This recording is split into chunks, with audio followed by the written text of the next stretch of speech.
네, 여러분 반갑습니다. 평경장입니다. 최근에 장세를 보면서 바닥권에서 반등이 시작되는 건가 그러한 근거를 찾아가는 준비였다라는 생각을 하는 시점에서 제롬 파월이 안 좋은 내용을 발표했습니다. 자정경에 있었던 제롬 파월의 연설이 꽤나 매파적인 모습이 있었다라는 분석이고요. 이에 따른 투자은행의 전망치가 기존보다 높아진 걸 알 수가 있습니다. 또 골드만삭스의 경우에는 5.5에서 5.7%로 기존에서 상향 조정을 했고요. 블랙락과 슈로더의 경우에는 6%까지도 점치고 있습니다. 그래서 이전과는 좀 분위기가 다르다라는 것을 인지해 주시고 우리가 지금까지 겪었던 이 23년도의 장은 솔직히 말하면은 25씩 오르면서 금리값이 이런 식으로 올라가지 않고 그냥 진정이 되는 분위기다라고 가정을 했었습니다. 근데 지금 현재는 어떻죠? 우리의 이 가정이 다시 올라간다라는 생각을 하게 되었습니다. 점선으로 표시를 해드렸지만 지금 현재는 딱 이 정도 위치에 있죠. 이 부분이 미국의 10년물 국채금리의 최고점이고요. 22년도 고점에 해당합니다. 그러면 지금값과 비교를 해봤을 때 얼마나 차이가 나냐. 예전 같은 경우에는 이제 금리가 많이 높아지지 않는다 해서 꽤나 많은 차이가 있었습니다. 1%대는 아니더라도 한 0.6% 정도 또는 0.8% 정도 차이가 났는데 지금 현재 같은 경우에는 0.2%나 0.3% 정도밖에 차이가 나지 않습니다. 그래서 아마 제 예상이긴 하지만 매파적인 분위기를 계속 가져간다면은 이거 최고점 만나러 갈 시기도 얼마 남지 않았다라고 말을 할 수가 있습니다. 이렇게 된 계기는 사실상 금리를 높이는 데에는 여러 가지 지표를 확인을 하겠지만 거기에 있는 고용 지표도 확인을 할 것이고요. CPI도 확인을 할 거고 PCE도 확인을 할 거고 또 여러 가지들을 볼 것입니다. 근데 최근에 발표된 값들이 그렇게 긍정적이지 못했습니다. 단순히 CPI 값만 보더라도 이게 꺾이는 게 맞나? 라는 의심을 갖게 되었죠. 그래서 이런 것들로 인해서 제롬 파월의 입에서 안 좋은 내용이 나왔고 시장에 충격을 줬고 앞으로 한 12일 정도 남았죠. 2주보다 좀 짧게 남았는데 그때 예정되어 있는 기준금리 인상값이 예전 같은 경우에는 25bp씩 높일 것이다. 그런 전망이 우세했는데 지금 현재는 한 75%, 4분의 3에 근접한 표수가 50bp 쪽을 바라보고 있습니다. 그래서 기간이 짧게 남았는데 이 정도가 나왔다라는 것은 거의 확정적으로 보시는 게 좋을 것 같습니다. 그럼 지금부터 차트 분석을 하도록 할게요. 현재 보고 있는 건 나스닥의 일봉 차트에 해당합니다. 지금 차트에서 저는 나스닥 차트랑 비트코인 차트를 좀 비교하면서 설명을 드리려고 합니다. 우선 위치부터 알아야 되는데 나스닥의 경우에는 스토캐스틱이 내려가는 구간이다라는 걸 알 수가 있고요. 비트코인은 올라가는 구간을 암시하지는 않지만 충분한 과매도에 있다라는 판단을 할 수가 있습니다. 자, 그럼 이럴 때 어떤 현상이 발생이 되냐? 나스닥은 스토캐스틱이 내려감으로 인해서 약세는 피하지 못할 것입니다. 하락은 가시화되면서 지금과 같은 음봉들이 계속 나올 수 있습니다. 하지만 비트코인의 상태는 어떻죠? 우리가 여기에 있는 게 아니라 바닥에 위치해 있기 때문에 쉽게 빠지질 않고 있습니다.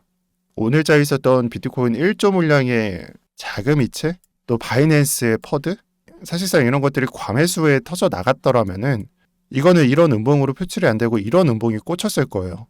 그렇지만 지금 현재는 과매도 상태에 있기 때문에 버티고 있다라는 판단을 해주시길 바랍니다.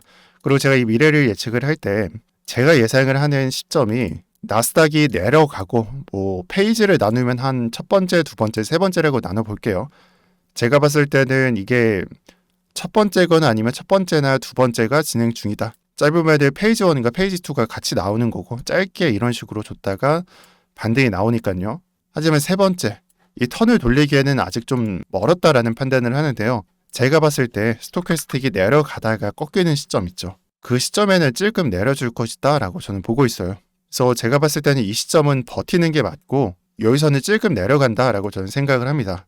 그렇게 되면 스토캐스틱은 사실 이게 정상적인 건 아닌데 그냥 정상적으로 그려본다면 여기서 좀 찔끔 내려주지 않을까. 살짝 반등을 하거나 그냥 무의미한 반등을 보이다가 살짝 찔끔 내려주지 않을까라고 저는 예상을 합니다. 자, 그래서 실질적으로 추세를 보이는 이동평균선이 4시간봉 차트에서는 역배열 그냥 현재 진행형으로 꽂아주고 있고요. 5일선, 21선, 60일선 차례대로 역배열이 나와 있습니다. 짧게 설명만 하자면은 제가 봤을 때는 여기가 추세를 뒤바꿀 수 있는 기회였다라고 저는 생각을 하는데 이게 참 사람 이름 모르는 게 약세가 계속 나오면서 아까까지는 바이낸스 아니면 비트코인의 이체도 말했지만 마곡도 터지고 막 다 터지면서 결국에는 5일선이 올라가지 못하고 데드까지 나온 모습을 볼 수 있습니다. 그래서 4시간 봉에서 관찰할 점은 없는 것 같고요. 현재 추세는 단기적으로 하락세다 라는 것만 체크해 주시면 될 것 같습니다. 그 다음에 유의미하게 봐야 되는 게 일봉 차트인데요. 어차피 나올 것이다 라고 보기도 했었고 또한 나오게 된다면 단기적으로는 그냥 이 장세가 유지될 것이다 라고 말씀을 드렸지만 그래도 기분만큼은 좋지 않습니다. 일봉 차트에서 5일선과 60일선이 데드크로스가 났어요. 그래서 시점은 어제자니까 확정되었다 라고 보는 게 좋을 것 같고요. 여기에 정석적인 해설은 하락세가 중기적으로 좀 관찰이 될 것이다.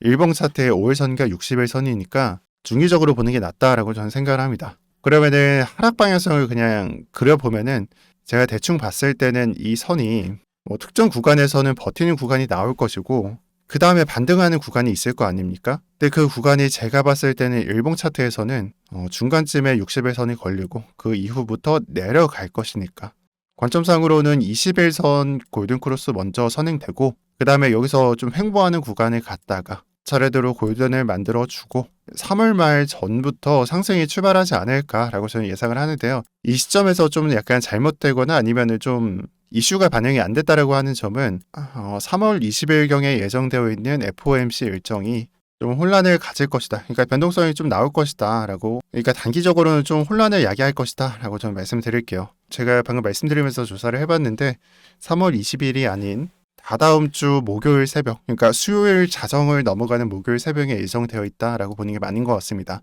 네, 그래서 분석 영상은 여기까지 하겠고요. 장이 그렇게 좀 달갑지는 않습니다. 저 같은 경우에도 좀 믿음의 구간을 가져보겠다라고 말씀드렸는데 이렇게 짧은 조정, 뭐 1% 나스닥 조정이나 아니면 비트코인의 22K를 좀 건드는 모습을 보면서 참 안 좋은 감정이 드는 건 저 역시도 마찬가지입니다. 하지만 이미 이 전부터 우리는 어디 구간을 터치를 하더라도 시나리오를 작성을 했고 따라가기로 마음 먹었기 때문에 그냥 일단은 큰 관점이 나오기 전까지는 유지해 주는 게 좋다라고 저는 생각을 하고요. 마지막으로 오늘 고정 댓글에는 넉넉방이 소개가 됩니다. 이미 7,000명 이상의 구독자분들이 입장해 계신 방이고요. 정말 괜찮은 방이다라고 말씀드리고 싶고 무료로 정보를 드리는 방이니까 들어오고 싶으신 분들은 고정 댓글 참고해 주시길 바랍니다.